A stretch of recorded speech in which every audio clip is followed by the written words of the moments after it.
एक व्यक्ति नहीं है इस देश में, इस सदन में, सदन के बाहर, उस सदन में जो ये कहे कि उसने किसी जानने वाले को ना खोया हो। ये कलेक्टिव फेलियर है 47 से लेकर अब तक की सारी सरकारों का। क्या बना दिया हमने? एक साबुन की टिकिया अगर कोई गरीब गांव में खरीद रहा है ना सर, तो अडानी अंबानी के बराबर का करदाता है। आप उसको कह रहे हो मुफ्त वैक्सीन, मुफ्त इलाज, मुफ्त राशन। नहीं साहब, कुछ मुफ्त नहीं है, उसका स्टेट है, इस वेलफेयर स्टेट का कमिटमेंट है। उसको आप डिनाग्रेट मत करिए, डेमोनाइज मत करिए, उसे बौना मत बनाइए। ये आग्रह है मेरा। किसी दो सत्र के बीच में सर 50 लोगों की ऑबिचुअरी आज तक कभी नहीं हुई संसदीय इतिहास में। राजीव सातव की उम्र थी जाने की इस दुनिया से। रघुनाथ महापात्रा जब मिलते थे गले लगाते थे, बोलते थे जय जगन्नाथ। अचानक में वो नहीं है। ये पीड़ा व्यक्तिगत है, आंकड़ा मैं नहीं कहना चाहता हूं, मेरा आंकड़ा, तुम्हारा आंकड़ा, अपनी पीड़ा में आंकड़ा ढूंढिए।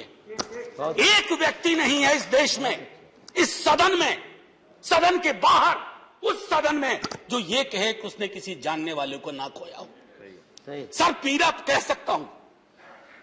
ऑक्सीजन के लिए लोग फोन करते थे, हम अरेंज नहीं कर पाते थे। लोग समझते हैं सांसद है, ऑक्सीजन पिछा देगा।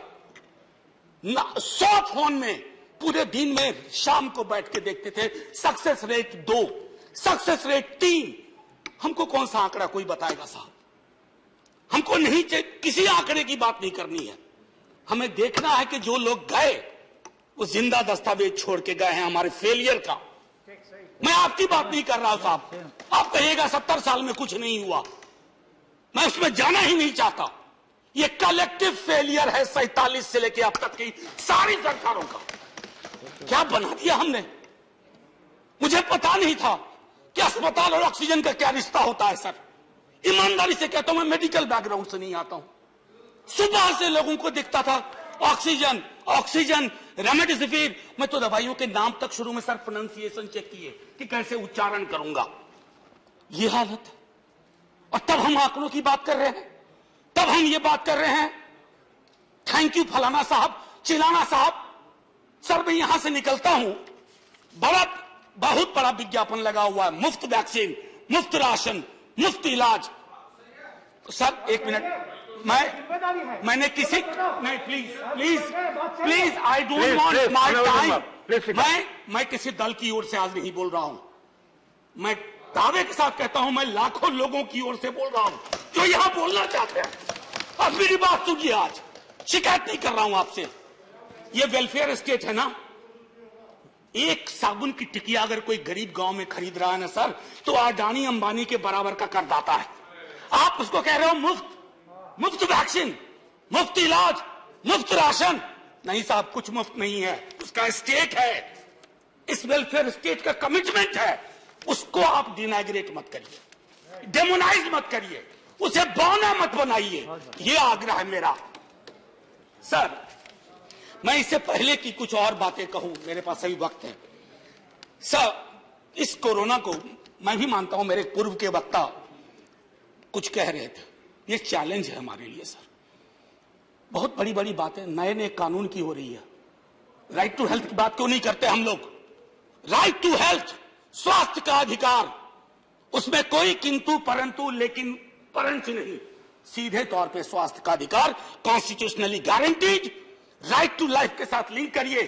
किसी अस्पताल की मजाल नहीं होगी कि वो उस खिलवाड़ कर पाए उस राइट टू लाइफ का। करना नहीं चाहते। राइट टू वर्क, उस पर काम करिए। पॉपुलेशन को लेकर के बहुत बातें हो रही हैं साहब। डेमोग्राफी को, डेमोग्राफर्स को छोड़ दीजिए, बड़ा संश्लिष्ट विज्ञान है, लेकिन ये हम कर सकते हैं इस सदन और उस सदन में। Right to life, right to work पर लेजिस्लेशन लाइए ताकि कोई आपदा आए। अभी तो हमारे लीडर ऑफ हाउस नहीं है, नए नए बने हैं।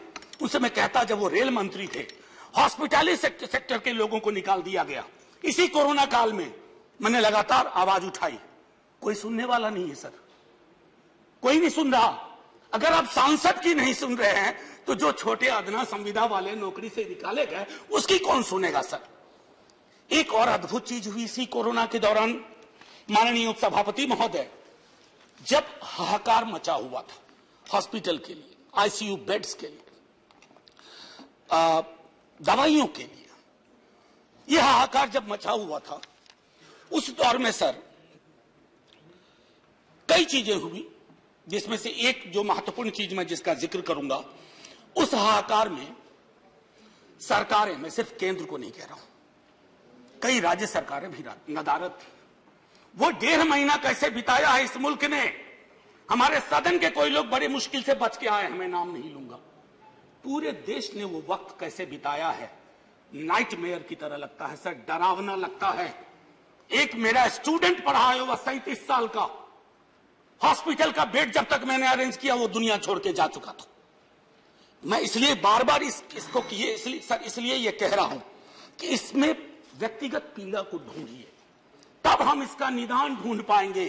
मेरी नाव तुम्हारी नाव, मेरा काल तुम्हारा काल, ये तो बहुत कुछ हुआ, इस भौकाल से आपको कुछ हासिल नहीं होगा। सर बस 1 मिनट और लूंगा।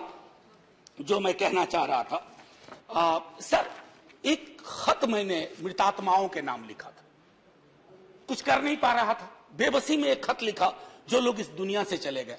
उसमें कुछ मैंने सलाह दी थी सर सरकार से, और ये जो उस बीच में कहा गया कि सरकारें फेल नहीं की, सिस्टम फेल कर गया। अरे साहब, ये सिस्टम कौन क्या है? बचपन से सुनते थे कि सिस्टम के पीछे व्यक्ति होता है, सिस्टम के पीछे एक संरचना होती है। अगर वो सिस्टम फेल किया है, चाहे दिल्ली में या किसी गांव की गलियों में, तो वहां की सरकारें फेल गई। सिस्टम का नाम इसे मत दीजिए, क्योंकि यही वो सिस्टम बनाते हैं। धन्यवाद। और आप बस आखिरी टिप्पणी करने दीजिए। प्रोफेसर, धन्यवाद, आपको ज्यादा टाइम दे चुका हूं मैंने। सर बस 10 सेकंड लूंगा। आज जय हिंद बोलने में भी वो खुलूस नहीं आ रहा है जो आम दिनों में हुआ करता है। मैं सिर्फ इतना आपसे आपके माध्यम से कहना चाहता हूं, मैंने एक शिकायत नहीं की सर, किसी से नहीं। किससे शिकायत करेंगे? आहत हूं, जगाना चाहता हूं स्वयं को भी, आपको भी, क्योंकि अगर गंगा में तैरती लाशें, सर जिंदगी में डिग्निटी चाहिए, मौत में उससे बड़ी डिग्निटी चाहिए। हमने अनडिग्निफाइड डेथ को विटनेस किया है, और अगर हमने इसको दुरुस्त नहीं किया सर, आने वाली सदियां माफ नहीं करेगी। आप बड़े बड़े इश्तहार छपवाओ, अखबारों के 4 पन्ने रंग दो, फलाना थैंक यू सर, इतिहास को थैंक यू कहने का मौका मिलना चाहिए। धन्यवाद। जय हिंद सर।